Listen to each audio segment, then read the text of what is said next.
Welcome to the Success Pick and Mix podcast with me, Nikki Raby. I began this podcast in 2018 and I've produced over 400 episodes with an emphasis on dreaming and doing.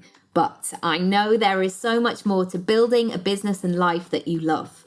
It's definitely a work in progress. For the last 25 years, I've built a portfolio career as an actor, personal branding coach, writer, speaker, and podcaster. I love my pick and mix and curating my personal brand.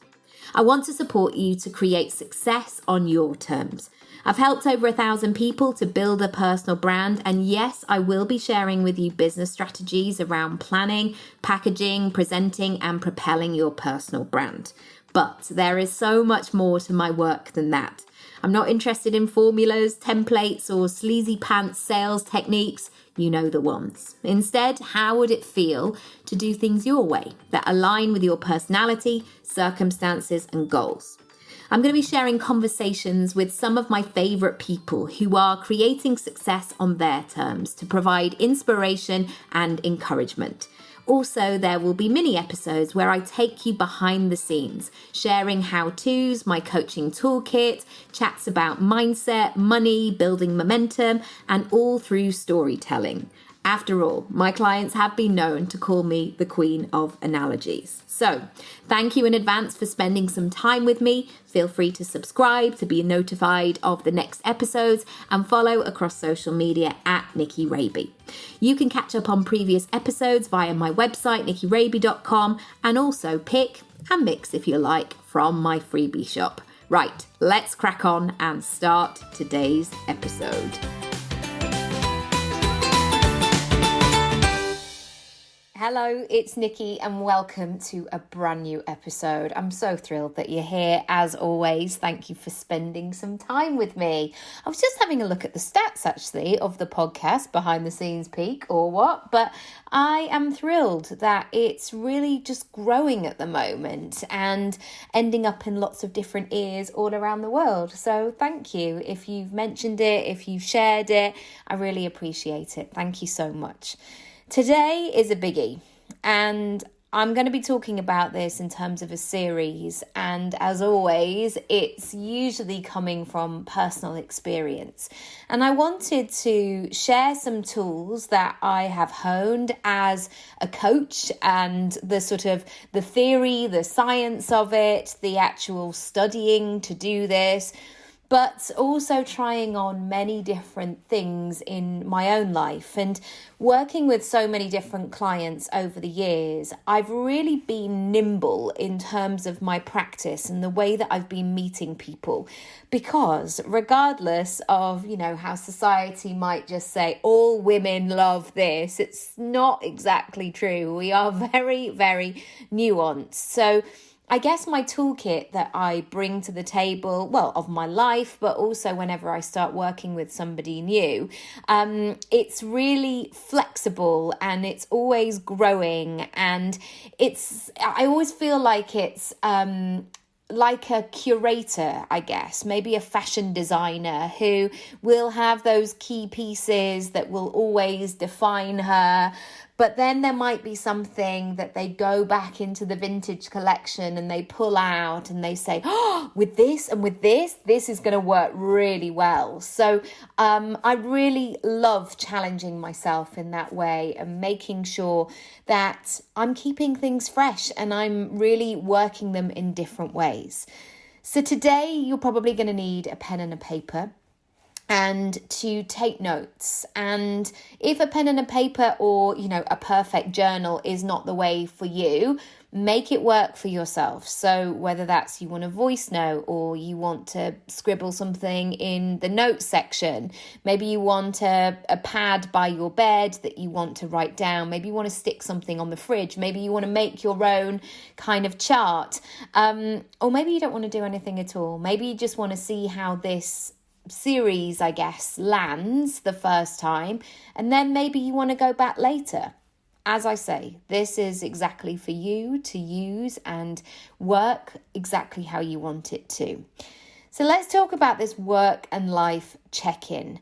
I know many of my clients at this stage of the year they're not quite switching down for the year, but perhaps they're feeling quite reflective, or maybe there's that sense of relief that Christmas is coming, the end of the year is coming, that they can take some time off just to relax and to hibernate and to be with their friends and their families or whatever their circumstance is.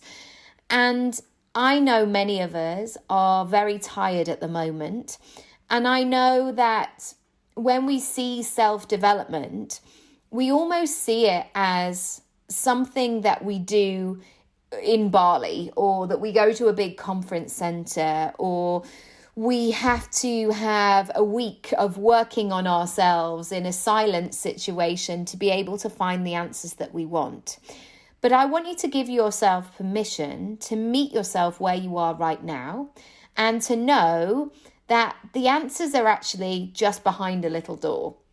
And there's lots of them, you know, it's almost like, I don't know if you ever watched it as a kid, that sense of take your pick. And I think there were around 15 boxes or something. And, you know, I'm just going back to like that 80s, 90s image. But I think there was one key that would unlock the big cash prize. But also there were lots of other prizes along there where somebody would be like, wow, brilliant. Oh, I've got a lawnmower. That's fantastic. I am thrilled with that. So I want to start off there, knowing that even though the 90s game shows taught us there's going to be one big thing, actually smaller things can make a big difference as well. I love it when you see quiz shows sometimes, and we are big fans of The Chase in this house. I don't know why my son loves it so much, but I see people taking away £2,000, and you can see that joy of what £2,000 is going to do for their life and for their business. And I think sometimes when people don't get the big cash prize, or they don't have the big thing, they somehow feel that they failed. And actually, in that situation, £2,000 could be absolutely huge. And you know what? When you start building on those smaller things, you'll get to the big cash prize further down the line. So the first task for you today is for you to observe. Now, some of you will immediately want to jump to some kind of technology or something to be able to help you. Then do that. If that's your natural inclination, absolutely use what's going to work for you. But sometimes I know that when I do this regularly, I think, oh gosh, I can't download anything else, probably because I've got loads of videos and things downloaded on my telly apps on my phone. But sometimes I think, oh gosh, I don't want to sign in chart, or I don't want to make it so structured that this is too much. But my task for you this week, to do it in the way that works for you, is to observe how you're spending your time. And this is not I spent 13 minutes making lunch. This is a 360 situation of noticing how you're spending your time, maybe who with, doing what, and how you're feeling. I wrote a post earlier about reverse engineering the process of having a great week. So I know Mondays are often that moment where people go, right, okay, come on Monday, we've got to do this, let's go. Right, I've got my to-do list, off we go. Deep breath, move into fifth gear, off we go. But I like to think about Friday. Friday at 6 or 3 or whenever you finish, or your week might work differently to mine. But usually on a Friday, by the time I get to going to pick my son up for at 3 o'clock, I'm not going to do any work for the rest of the day. And actually, I haven't really clocked that until I've been saying that to you. Interesting. Again, see, I'm not conscious in that of going, oh, I finish early on a Friday.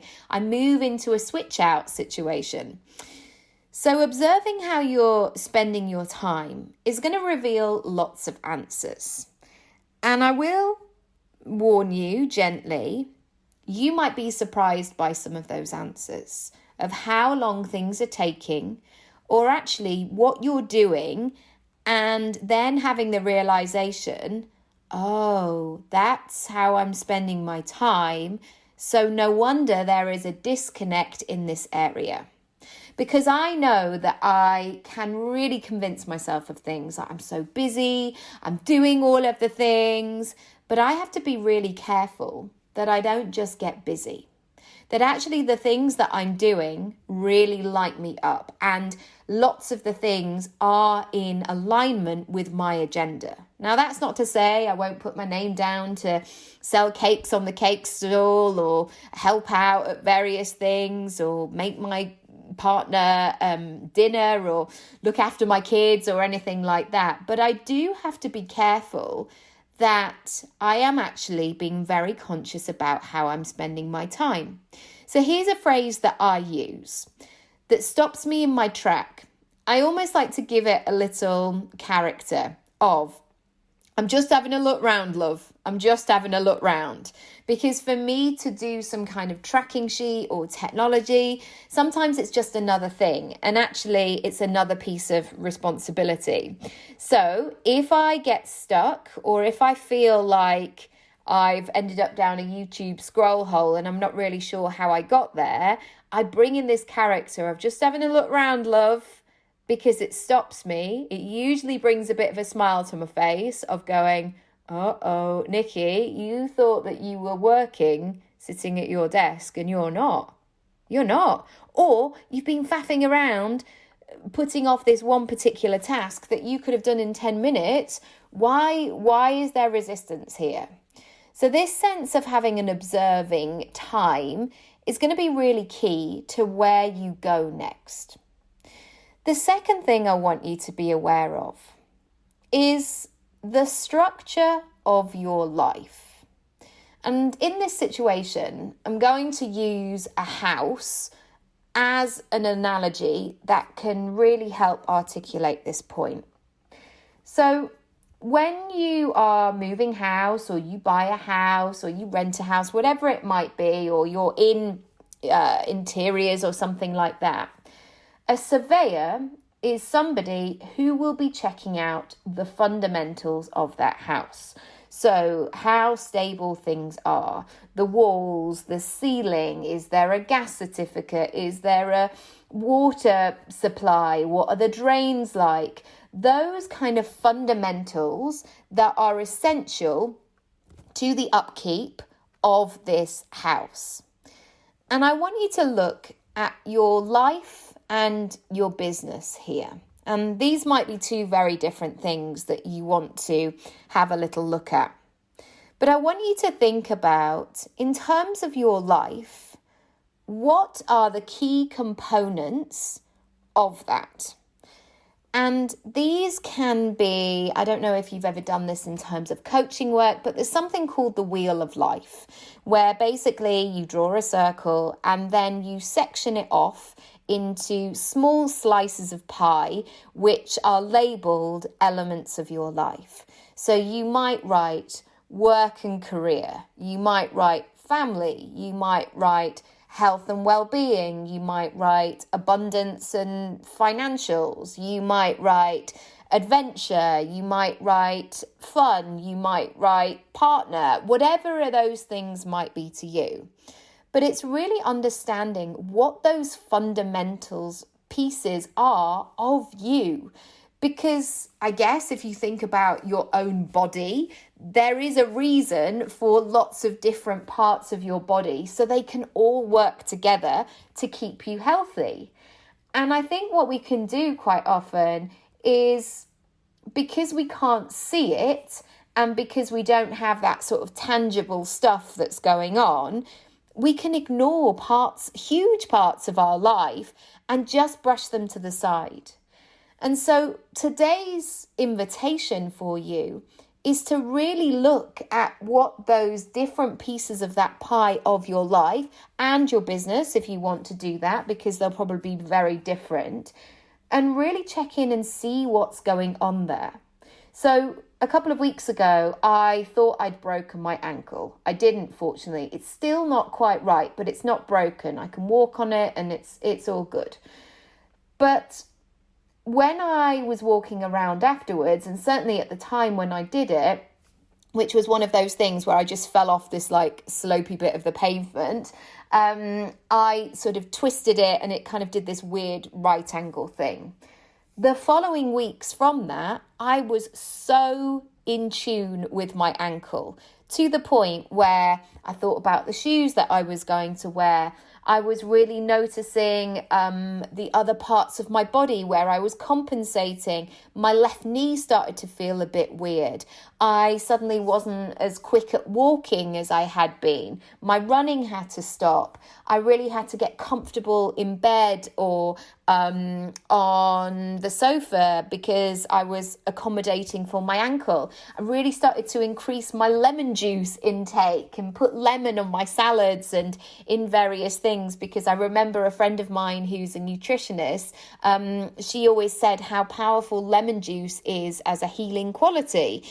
And so I suddenly became really aware of those things. And previously, let's be honest, my ankle wasn't really a big feature of my daily life. I wasn't before sort of checking in going, gosh, I wonder how my right ankle is today. How's that happening? Is it growing? Is it moving? What's it doing?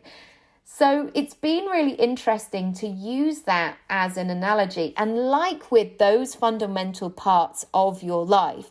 And I wanted to, again, go back to why I use the house analogy, is that sometimes because things have always been there and they're fundamental parts, probably means that you don't necessarily give them attention. And that might not be your case. You might be like, no, I really am giving equal percentages of time to every area of my life.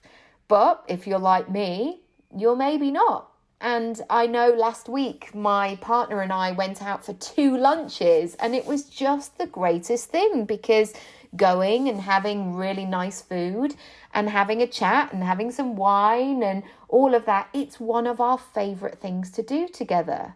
But do we do it as often as we would like? No, absolutely not. So this is really about tuning in to those pieces of your life and business. And again, if you're not sure what to write, if you're not really sure what's important to you, there's nothing wrong with that, because doing this work for the first time or doing this work at a deeper level, it does take a bit of time and consideration, and we have to train ourselves. We have to work with ourselves and make ourselves feel safe to really allow the time and the space and the comfort to explore deeper. So those are my 2 tasks for you today. Number 1, observe how you're spending your time and how you're feeling in those moments. And again, you can do this absolutely imperfectly. Number 2, really look at the parts of your life that are very important to you. Maybe these are the roles that you play. Maybe there's mum in there. Maybe there's daughter. Maybe there's sister, brother, whatever it might be. But then look at what those parts are of where are the areas that you're really interested in your life. What's important? What do you really value? But also, is there something on there that you really want to work on? So I know I have a lot of clients that have said, I've just been working for free. I've been working so hard for so long. I really need to get the money flowing. Great. You can have that area, and then you can see really great focus and really great progress when you focus on that particular area. So I'm going to be talking about this all week. I invite you to join me, of course, and if this has resonated with you, do share it with a pal or tag me on your social media at Nikki Raby. I would absolutely love that. And let me know how you get on. It's a really interesting topic. We're going to be going deeper every single day. And also remember, this is not about doing it perfectly, of going, gosh, well, I did say that I would do an hour per day. And already on day 2, I didn't really do day 1. No, just work with what you've got. If you've got 2 minutes, do that. There's absolutely no right or wrong way to do this. Just clock and notice what is happening for you. Thank you so much for listening. As always, if you are interested in going deeper, the area of my website that you need to go on to is the planning and goal setting. I can't say it. The planning and goal setting section. There we go. There's loads of really great info there, and you can also get 40% off my goal setting course as well, the magical world of practical goal setting. I will leave the code down below so you can check that out as well. All right, that's it for now. Sending you lots and lots of love, and I'll see you tomorrow. Bye.